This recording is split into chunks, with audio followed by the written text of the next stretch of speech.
Dragi bratje in sestre, prav lepo pozdravljeni danes na praznik Binkošti na televiziji Vaš kanal. Praznik Binkošti je eden pomembnejših praznikov naše krščanske vere. Poleg Velike noči in Božiča je ta kar na 3. mestu. Gre pa za enega najstarejših praznikov, ki ga praznujemo v cerkvi, ki ga poznamo skozi zgodovino.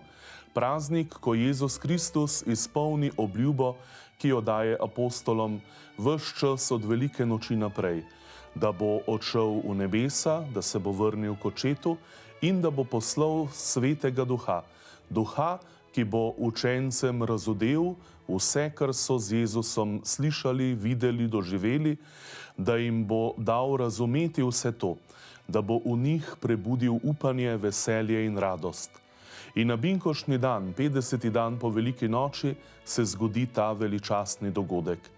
Poslušali smo v Božji besedi danes to poročilo iz apostolskih del, kako so učenci skupaj z Marijo in še z nekaterimi drugimi ženami zbrani v dvorani zadnje večerje, kjer v molitvi pričakujejo izpolnitev te Jezusove obljube.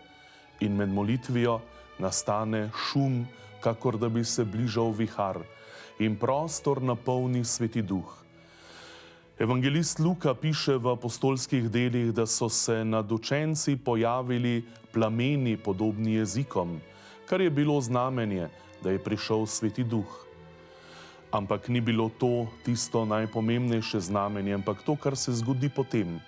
Učenci, ki so 50 dni po Veliki noči bolj ali manj na skrivaj hodili okrog, se skrivali pred ljudstvom, pred množicami, pred velikimi duhovniki, iz strahu za svoje lastno življenje.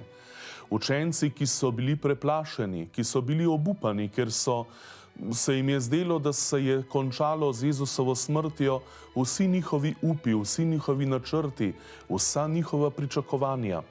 Kljub temu, da se jim Jezus po Veliki noči prikazuje, da prihaja med njih, da jih uči, bodri in tako naprej, oni še vedno ne morejo premagati tega strahu, tega obupa. Zato se zadržujejo veliko časa v dvorani zadnje večerje, kjer se zaklenejo v prostor iz strahu torej. Na binkoštni dan, ko pa prejmejo Svetega Duha, pa ta strah odpade.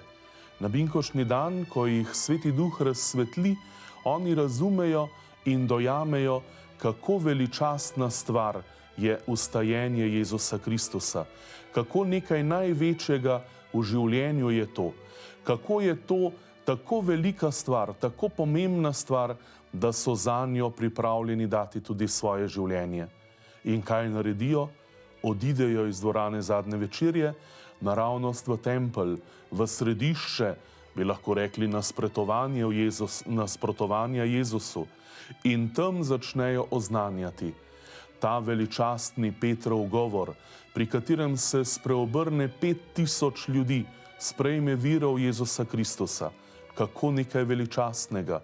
Ljudje se sprašujejo, ki pridejo v Jeruzalem, kako jih vsi razumemo, pa mi, ki smo iz vseh koncev sveta prišli sem, pa jih razumemo, govorijo o našem domačem jeziku. Kako je to možno? To je delo Svetega Duha, bratje in sestre. In sedaj se lahko mi sami vprašamo, kako pa mi živimo s Svetim Duhom? Namreč tudi nam je Bog dal Svetega Duha, popolnoma istega, popolnoma enakega, kakor so ga prejeli apostoli, takrat 2000 let nazaj, pa še nekaj.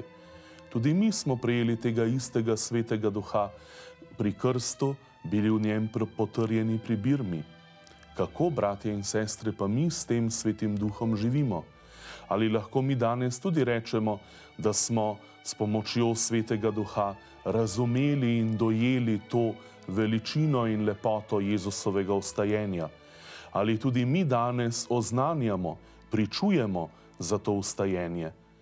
Vprašamo se lahko, bratje in sestre, ali se ljudje ob nas, ko nas spremljajo, ko živijo z nami, naši sodelavci, prijatelji, lahko tudi družinski člani, a se ob nas spreobračajo k Bogu, ali se morda spreobračajo stran od Boga.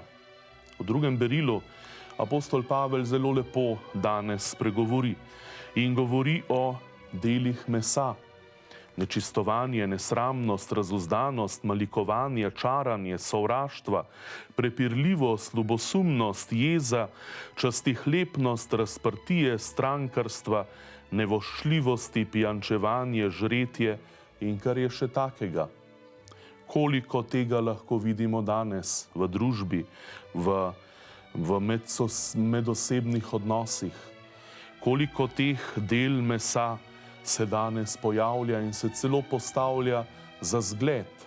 Če smo spremljali morda nedolgo nazaj Evrovizijo in pa druge podobne stvari, kjer lahko vidimo, kako se ta dela mesa, dela teme na nek način danes postavljajo za zgled.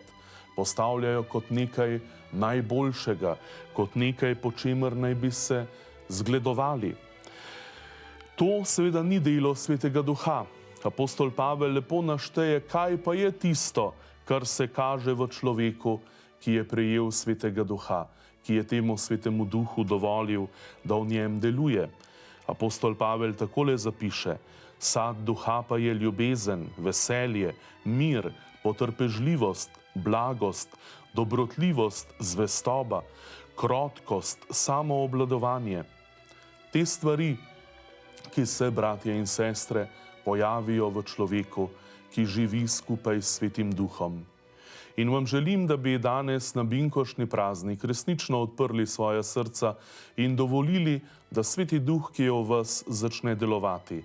Da tudi mi postanemo priče Jezusovega vstajenja, da bomo danes tisti, ob katerih se bodo ljudje spreobračali nazaj k Bogu, ki bodo ob nas spoznavali, kako res največja stvar v življenju je vstajenje Jezusa Kristusa, kako je zato vredno dati tudi svoje življenje, da bi tako skupaj gradili Božje kraljestvo že tukaj na zemlji, da bi med nami prevladovali sadovi duha, ne sadovi mesa, da bi ponovno postavili na prvo mesto za zgled to, kar je Božjega in ne to, kar je človeškega. Amen. Želim vam lep preostanek tega prazničnega dne.